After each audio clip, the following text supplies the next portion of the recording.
New finished book that I wanted to share with you guys. I just finished Promise. It was really good. I think I would rate this an 8 out of 10 overall. I really enjoyed it. Something that this book shed light on that I did not think about in the past was the North's perspective of the civil rights movement. As someone who is from the South, someone who grew up learning about the civil rights movement, it was very ingrained in my everyday kind of world.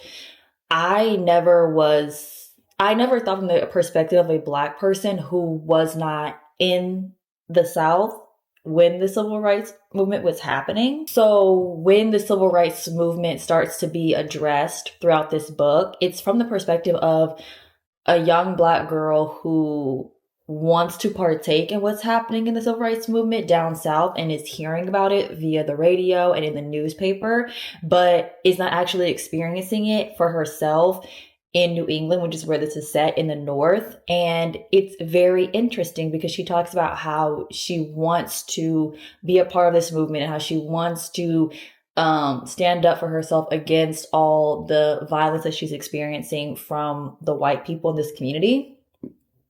But yet that kind of civil rights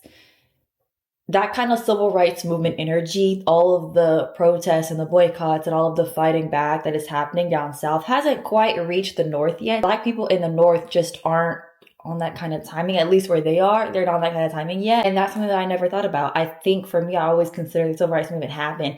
And we hear that it happened like all across the country.